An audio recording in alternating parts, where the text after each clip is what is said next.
Hey there, I'm Sammy and welcome back to my channel. In this week's video, I'm going to be doing a bathroom makeover on a budget. This is something a little bit different than I normally show you guys and I can't wait to share it with you, so let's jump right in.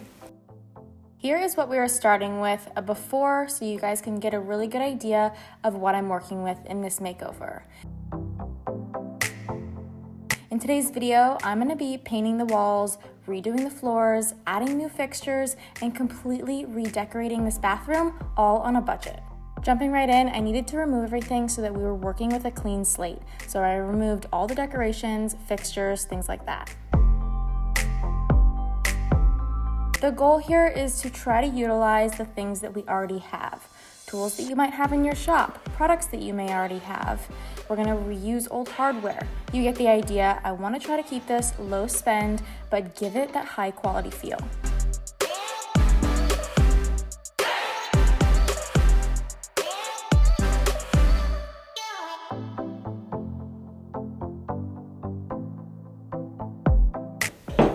Whoever hung this one hung it upside down. The screws should be on the bottom side, so you don't see them. It wasn't me.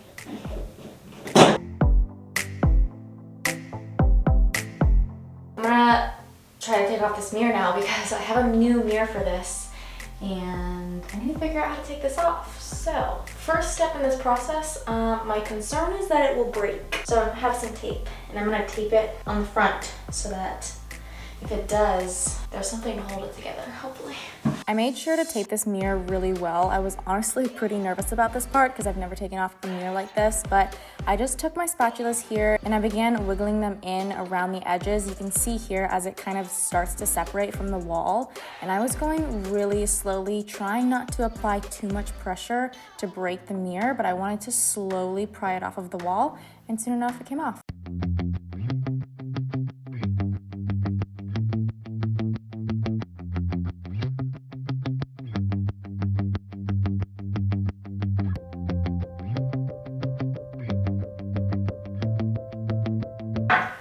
Ta-da!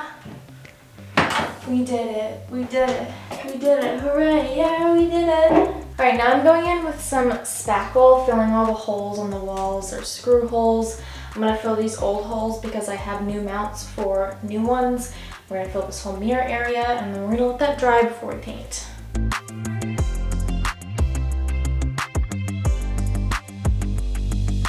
On the larger parts, I'm going in with some joint compound.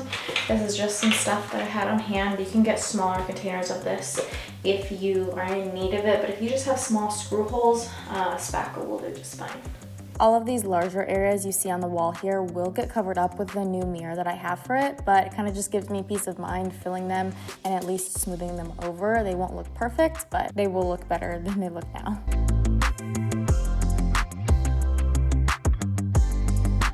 Okay, I've got everything patched. It has been drying for a few hours now. There are some areas that are still not dry. It's really just the areas that are pretty thick, but that's fine. I'm gonna go ahead and start cutting in all the edges. So I've got my paint in this little bucket. I'm going with the brush. We're gonna go along all the edges that we can right now to get painted started. This is a Behr white paint in the color Swiss Coffee. So if you like this color, it's very white, very neutral. It still brightens up the space and it doesn't have a really yellow undertone, so it's gonna brighten the space up rather than this dull gray blue that's on the wall.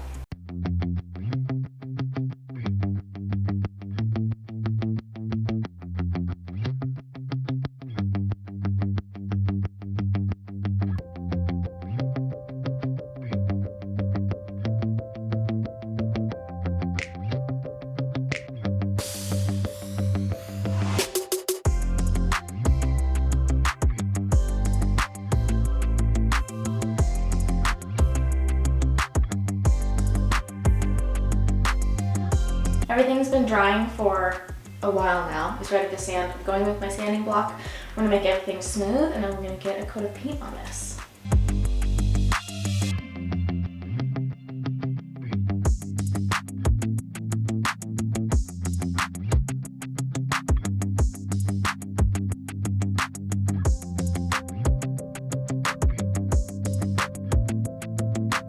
I've got my roller and I've got my tray of paint down here. I'm gonna go to town, give this one good coat of paint.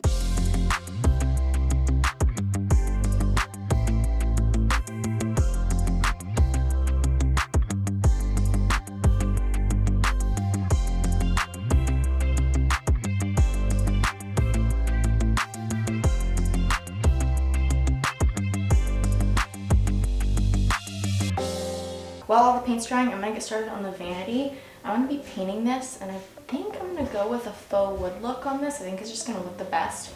And I'm gonna make this hardware black. I'm either gonna paint this existing hardware or some other hardware that I have in the shop already. So, trying to use what we have to make this project a little bit cheaper.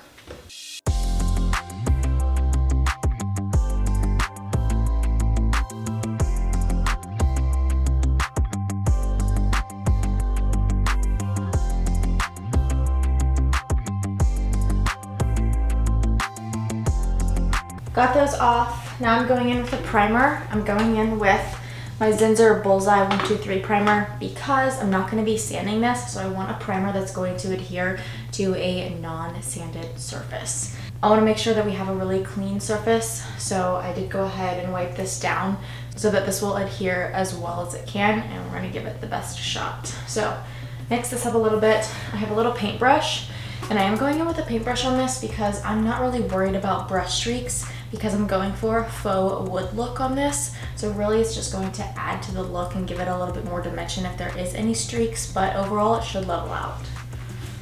And unfortunately my camera died here and I didn't notice, so you got a short clip. All right, I'm gonna get started on actually painting this vanity now. I'm going for a faux wood look, so I'm gonna be painting this with like a really light tan color. We're gonna be doing 2 coats of this total. So I'm gonna go in with my brush here, do 1 coat, let this dry, and then hopefully come in later. Like I said, I'm not worried about brush strokes because we're going for that faux wood look, so it's really just gonna add to it. This is a mess up paint color from Home Depot, so I'm sorry I don't have a paint name for you, but I did find out something new when I was there last time, and all the paint in the mess up section actually isn't a real paint color. It is something that they have mixed up and mixed different colors together. It doesn't have an existing paint color, but if you do like the paint that you found in the mess up section, you can take it back and they will match that color for you to make more of it.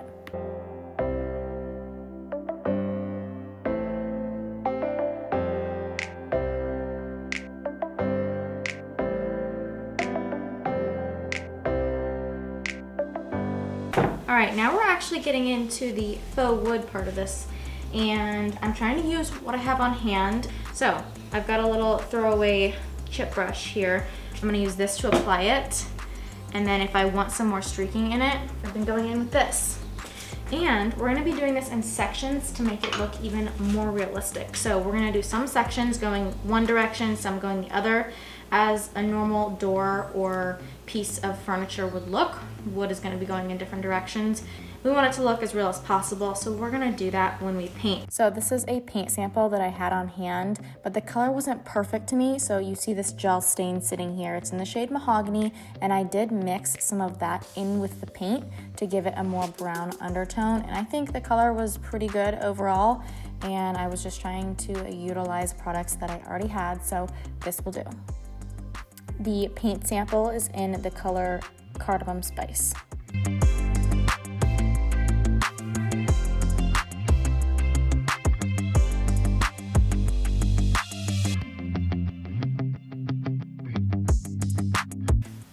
The lighting in here is honestly horrible because I did end up putting the new light in because I needed to finish up the paint around it. I put it in and it came with light bulbs, and they're not bright. They're very yellow. I'll be getting new light bulbs for that. But bear with me because I don't have any right now. Moving on to the flooring. I'm so excited for this part. It's gonna tie it all in together. We're gonna shift the pattern, and I'm gonna do like a diagonal pattern. So I have cut some of them in half because we're gonna start some pieces in the middle. Don't come at me for this. I am not a floor expert, okay?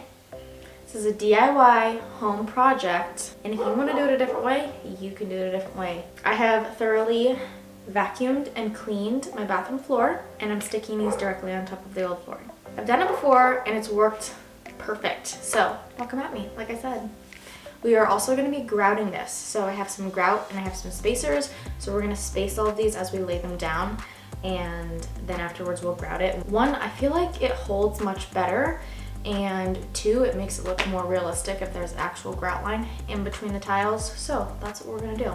They look like this. It says style selection, peel and stick vinyl flooring. This one doesn't have a name, it has a number. The number is 1078806. And just so you know, everything I use in here, minus the paint color that I don't know, will be linked in the description below, especially all the items that we're gonna put up once the bathroom is done, because a lot of those I purchased from Amazon, so don't worry.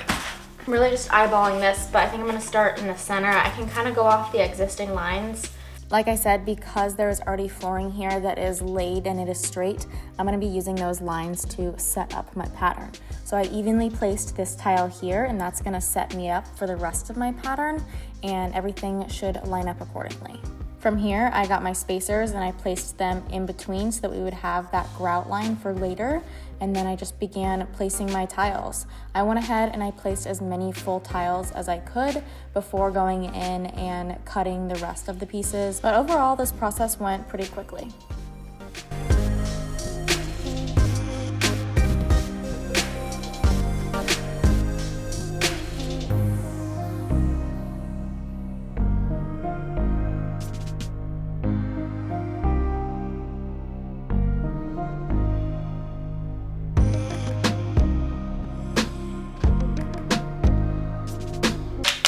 The next day, and we're going to be grouting this now. Should have done this last night, but I didn't.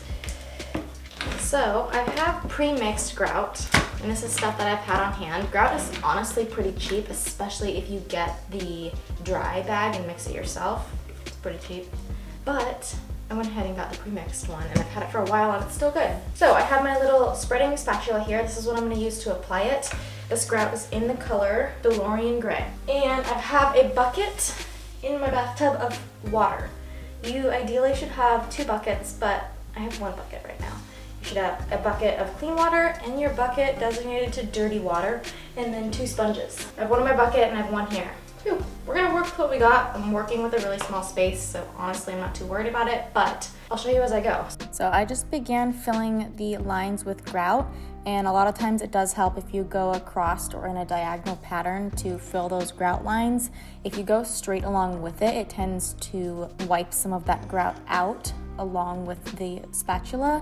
So going in that diagonal, make sure you're leaving the grout in those grout lines. As for the clean and dirty water bucket with your sponges, first you're gonna go to your designated bucket to dirty water and use that sponge to get a bulk of the excess grout off. Once it's mostly removed, take your clean bucket and sponge and you're gonna wipe the rest off. Keeping these separate will allow you to get a cleaner surface in the end, having designated dirty sponge and then a clean sponge to wipe things up. All right, now it's time to wrap this project up. I'm gonna start adding things back in. We're gonna start by putting on the outlet covers. I'm gonna change out this faucet. We're gonna put the vanity back together. We're gonna make it look like a bathroom. So let's go.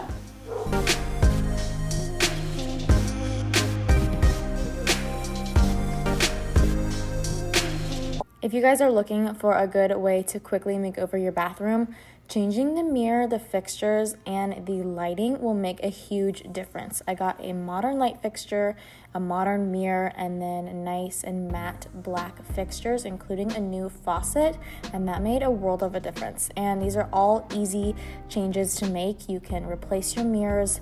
Believe it or not, changing your faucet is easier than it seems, as well as light fixtures. So quick, simple things like this make a really big difference.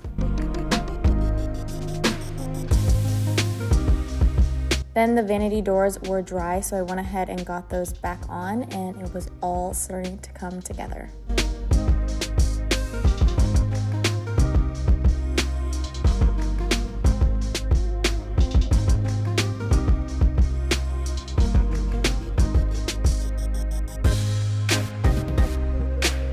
I still needed to spray the knobs, so really quickly I ran out, got some matte black spray paint, gave those a good spray, and they were good as new. You want to make sure that you clean them really well, and if you're really worried about it, you can lightly scuff sand it, but it should adhere just fine.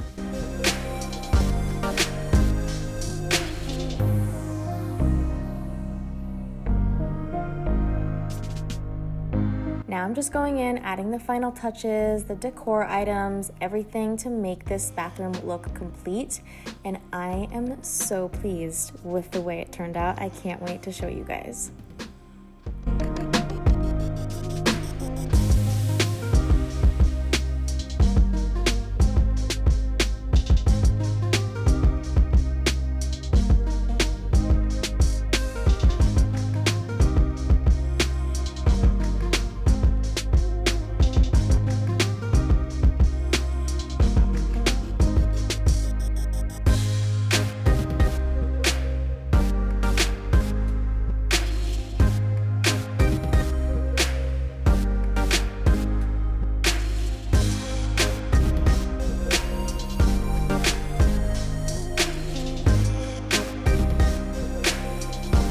as always, let's go back to the beginning so you can get a good idea of what we started off with,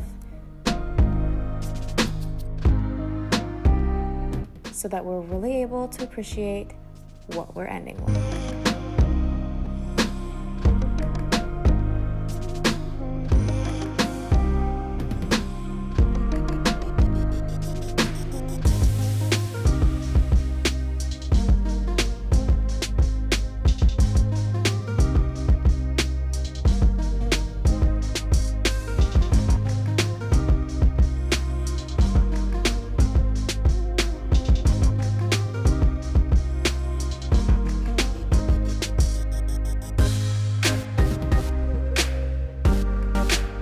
Thank you all so much for watching. I hope that you really enjoyed this makeover. I know I sure did. As always, I will leave a list of my most used tools and products down below, as well as all the items I used in this makeover. But as for now, I'll see you guys in the next video. Bye!